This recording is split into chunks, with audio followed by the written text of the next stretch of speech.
Hello दोस्तों, welcome back to my channel Raj classes lecture. आज की वीडियो क्लास 10th वालों के लिए सबसे ज़्यादा मोस्ट इम्पोर्टेंट होने वाली है, क्योंकि देखिए दोस्तों, जितने भी स्टूडेंट क्लास 10th में हैं और उनका देखिए दोस्तों बोर्ड एग्ज़ाम 2025 में देने वाले हैं। ठीक है, और देखिए दोस्तों मैथ का पेपर 1 मार्च को उनका मैथ का पेपर है।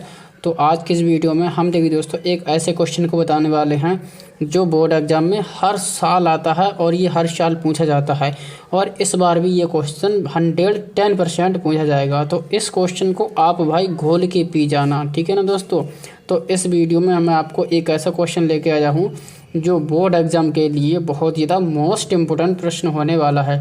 तो चलिए दोस्तों, बिना देरी किए आपके लिए मैं प्रश्न बताता हूँ और इसको बोर्ड एग्ज़ाम की कॉपी में कैसे लिखना है स्टेप बाय स्टेप करके बताऊँगा, ठीक है ना।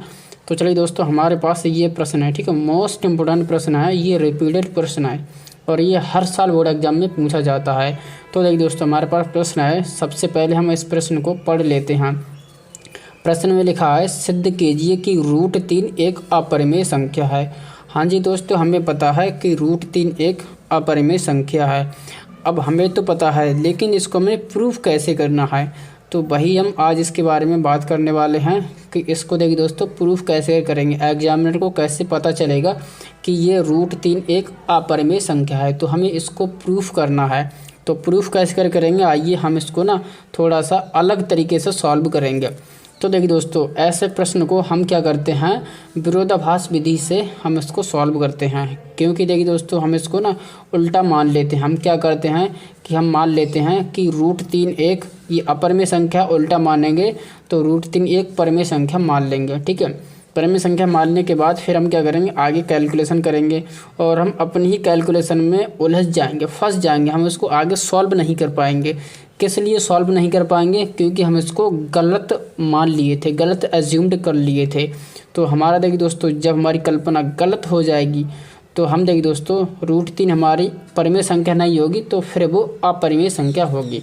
तो कुछ इस तरीके से हम इसको सॉल्व करते हैं। ये आपको थोड़ा बहुत समझ में आएगा, लेकिन जब आप इसकी प्रैक्टिस करोगे अच्छे से समझ में आ जाएगा। इसको एक बार में आपको समझ में नहीं आएगा। जितनी बार आप इसकी प्रैक्टिस करेंगे उतनी बार आपको बहुत अच्छे से समझ में आ जाएगा और आप बोर्ड एग्जाम की कॉपी में बहुत अच्छी तरीके से लिख सकते हैं। तो चलिए दोस्तों, हम इसको ना सॉल्व करना स्टार्ट करते हैं। सबसे पहले हम यहाँ पर लिखेंगे हल। अब क्या करेंगे, अब हम ना इसको मान लेंगे कि माना √3 एक परिमेय संख्या है, उल्टा मान लेंगे, ठीक है।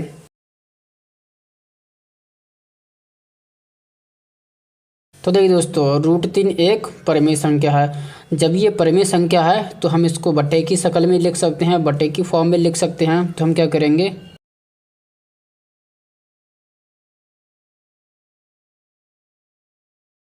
अब देखिए दोस्तों, हमने इसको देखिए दोस्तों बटे की शक्ल में लिख दिया है। √3 बराबर a/v।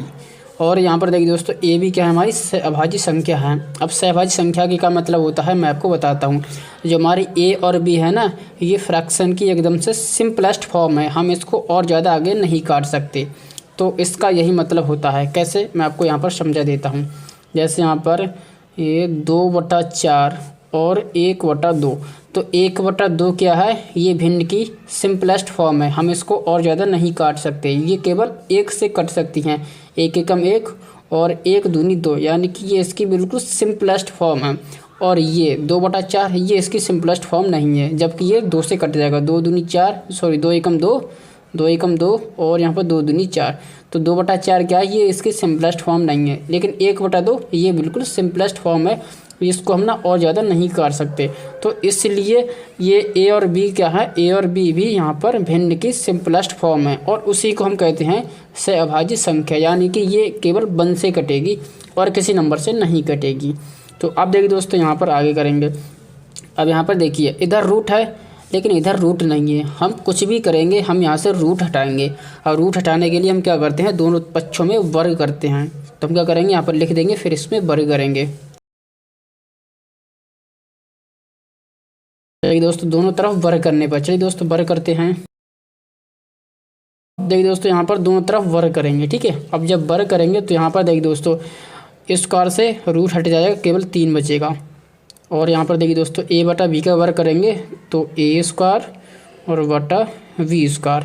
अब देखिए दोस्तों, हम क्या करेंगे, इसकी ना केवल अदला बदली कर देंगे, बी स्क्वायर को इधर लेके जाएंगे और 3 को इसके नीचे लेके जाएंगे, तो यहाँ पर क्या निकल के आएगा, तो यहाँ पर देखिए बी स्क्वायर बटा ए स्क्वायर बटा 3, ये 3 नीचे आएगा 3। अब देखिए दोस्तों यहाँ पर आपको क्या दिख रहा है, मुझे तो भाई साफ साफ दिख रहा है जो 3 है ना ए स्क्वायर को भाग कर रहा है, ठीक है। 3 बटे में लिखा है तो इसका मतलब क्या है, 3 ए स्क्वायर को भाग कर रहा है, तो सिंपली हम यहाँ पर लिख देंगे। अब देखिए दोस्तों 3 है ना ए स्क्वायर को भाग कर रहा है, तो मैंने यहाँ पर सिंपली यहाँ पर लिख दिया है। अब देखिए दोस्तों हमारे पास एक प्रमेय होती है, आप बुक में देख लेना। देखिए दोस्तों जो हमारी प्रमेय होती है वो क्या कहती है, अगर कोई नंबर, ठीक है, जैसे कि 3 है, ए स्क्वायर को भाग करेगा तो 3 है ना केवल ए को भी भाग करेगा, तो इसका मतलब ये है, ये प्रमेय बताती है, ये मैं नहीं बता रहा हूँ, ये प्रमेय बताती है। अगर 3 है ना, अगर कोई संख्या किसी संख्या के वर्ग को भाग करती है तो वो संख्या उस संख्या को भी भाग करेगी। जैसे कि यहाँ पर 3 है ना, 3 ए स्क्वायर को भाग कर रही है तो 3 ए को भी भाग करेगी ही करेगी, तो यहाँ पर मैं यहाँ पर लिख दूंगा जो 3 है ना, तो देखिए दोस्तों यहाँ पर 3 है ना ए को भी भाग करेगी, ठीक है, तो यहाँ पर 3 ए को भी भाग करेगी। चलिए मैं आपको यहाँ पर आपको मैं समझा देता हूँ। जैसे कि यहाँ पर मान लो 15 है, ठीक है, 15 का वर्ग, अगर 15 का वर्ग 3 से भाग हो रहा है, बेसिकली 15 का वर्ग 3 से भाग हो जाएगा। यहाँ पर 15 का वर्ग होता है 225 होता है, तो 225 3 से भाग हो जाएगा, 3 7 21, 3 पंजे 15, हाँ दोस्तों बिल्कुल हो जाएगा, ठीक है। तो यहाँ पर देखिए दोस्तों 3 है ना 15 के वर्ग को भाग करती है, तो 3 क्या है, 3 15 को भी भाग करेगी, 3 है ना 15 को भी भाग करेगी, 3 कम 3, 3 पंजे 15, तो इसका मतलब ये है, ठीक है। ये इसको मैंने यहाँ पर लॉजिकली भी समझा दिया है। अब यहाँ पर देखिए दोस्तों जो यहाँ पर देखिए जो हमारा ए स्क्वायर है ना 3 से भाग होके बी स्क्वायर दे रहा है, जैसे कि यहाँ पर 15 का वर्ग 3 से भाग होके 75 दे रहा था। और देखिए दोस्तों ये हमारा 15 था ना, 15 3 से भाग होकर 5 दे रहा था, तो यानी कि वर्ग अलग नंबर दे रहा था, वर्ग अलग नंबर दे रहा था और वो संख्या अलग नंबर दे रही थी, ठीक है। तो यहाँ पर देखिए दोस्तों जैसे कि ए है ना, अगर 3 से भाग होगी तो वो कोई ना कोई संख्या देगी, ठीक है। जैसे यहाँ पर ए स्क्वायर 3 से भाग होकर बी स्क्वायर दे रहा है, ठीक है, तो यहाँ पर ए अगर 3 से भाग होगा तो कुछ ना कुछ संख्या देगा, मैंने मान लिया है कि सी देगा, ठीक है, कुछ भी दे सकता है, तो मैंने एटलीस्ट सी मान लिया है। अब इसकी क्रॉस मल्टीप्लाई कर देंगे तो यहाँ पर निकल के आएगा ए बराबर 3c। यहाँ पर देखिए दोस्तों ए की वैल्यूज निकल के आ चुकी है और इसको हम ना समीकरण फर्स्ट नाम दे देते हैं। अब देखिए दोस्तों हम क्या करेंगे, ए का मान समीकरण 1 में रखने पर यहाँ पर हम लिख देंगे। अब देखिए दोस्तों ए का मान समीकरण 1 में रखने पर, चलिए दोस्तों 1 में रखते हैं, तो बी स्क्वायर बराबर ए स्क्वायर की जगह हम ए की जगह हम ना 3c करेंगे, 3c और इसका वर्ग करेंगे। अब बटे में है 3। अब चलिए दोस्तों वर्ग करते हैं, ठीक है, इसको आगे सॉल्व करेंगे तो 3 का वर्ग करेंगे 3 3 9, सी का वर्ग करेंगे सी स्क्वायर बटा 3, 3 से इसको भाग करेंगे 3 कम 3, 3 3 9, तो यहाँ पर क्या आएगा, आगे देखिए बी स्क्वायर बराबर 3c स्क्वायर। अब क्या करेंगे, 3 को ना इधर लेके आएंगे, तो यहाँ पर सिंपली क्या बनेगा, सी स्क्वायर बराबर 3 है ना बी स्क्वायर के नीचे पहुँच जाएगा, तो बी स्क्वायर बटा 3। अब देखिए दोस्तों यहाँ से आपको पता चल रहा है कि 3 है ना बी स्क्वायर को भाग कर रही है, ठीक है, तो मैं यहाँ पर सिंपली लिख दूंगा। अब देखिए दोस्तों 3 बी स्क्वायर को भाग कर रही है, तो 3 क्या होगा, बी को भी भाग करेगा, तो सिंपली मैं यहाँ पर लिख दूंगा।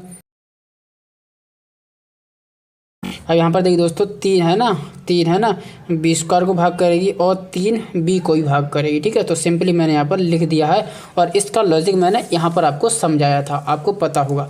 अब देखिए दोस्तों ऐसा करने से क्या आया, ऐसा करने से बहुत बड़ा चेंजेस आया है। तो यहाँ पर देखिए दोस्तों जो हमारी 3 यहाँ पर कहाँ गई, 3 हमारी ऐसी संख्या है, 3 ने क्या किया, ए को ही भाग कर दिया, 3 ने ए को ही भाग कर दिया और यहाँ पर 3 ने बी को भी भाग कर दिया। जैसे मैंने यहाँ पर लिखा है 3 बी को भी भाग कर रही है, यानी कि 3 बी को भी भाग कर रहा है और 3 ए को भी भाग कर रहा है, ठीक है। लेकिन हम क्या माने थे, हम तो भाई ए और बी को एक ऐसी संख्या माने थे, सहभाज्य संख्या माने थे, और सहभाज्य का मतलब होता है कि वो एक के अलावा किसी नंबर से नहीं कटेगी। तो यहाँ पर देखिए दोस्तों, लेकिन 3 एक ऐसी संख्या निकल के आई है जिसने ए को भी भाग कर दिया, ए को भी काट दिया और बी को भी भाग कर दिया। तो इसका मतलब ये हमारी तो कल्पना गलत साबित हो गई। हमने तो क्या माना था, ए और बी हमारी सहभाज्य संख्या हैं, लेकिन 3 ने ए को भी भाग कर दिया, बी को भी भाग कर दिया। तो ये कल्पना हमारी गलत साबित हो गई। जब ये गलत है तो इसके बराबर वाली बात ये भी तो गलत हो जाएगी, तो ये गलत हो जाएगी। तो यहाँ पर देखिए दोस्तों, जब ये पूरा ही गलत हो गया, तो पूरा गलत हो गया तो हमारी कल्पना ही गलत हो गई। तो कल्पना क्या किए थे, कल्पना हम किए थे कि √3 एक परिमेय संख्या है, इसका मतलब हम इसको ही गलत मान लिए थे। तो हमारा साफ एकदम से क्लियर मैटर है। तो हम क्या करेंगे कि √3 हमारी परिमेय संख्या नहीं होगी। भाई हमने यहाँ से पता कर लिया है कि √3 है ना, वो हमारी परिमेय संख्या नहीं होगी। जब परिमेय संख्या नहीं होगी तो भाई वो एक अपरिमेय संख्या होगी। अब यहाँ पर इसको लिखना है। अब लिखना कैसे करके मैं आपको यहाँ पर बता देता हूँ, ठीक है ना दोस्तों। तो दोस्तों आपको लिखना इस तरह से है। देखिए दोस्तों यहाँ पर क्या लिखना है, देखिए दोस्तों इसका मतलब यह हुआ कि 3 ए और बी को भाग कर रही है, ठीक है। 3 ने क्या किया है, ए को भी भाग कर दिया है, बी को भी भाग कर दिया है। लेकिन हमने तो कल्पना की, हमने क्या कल्पना की कि ए और बी सहभाज्य संख्या हैं, ठीक है। ए और बी सहभाज्य संख्या हैं। तो हमारी कल्पना क्या हुई, गलत साबित हो गई। हमारी कल्पना गलत हो गई। हमने क्या कल्पना की, हमने कल्पना की कि √3 एक परिमेय संख्या है। जब ये परिमेय संख्या नहीं होगी तो क्या होगी, अतः √3 एक अपरिमेय संख्या होगी। तो इस तरह से इसको सिद्ध करना है, प्रूफ करना है। और ये बोर्ड एग्जाम 2025 के लिए मोस्ट इम्पोर्टेंट प्रश्न है। इस प्रश्न को तैयार कर लेना। तो इस तरह से आपको स्टेप बाय स्टेप करना है।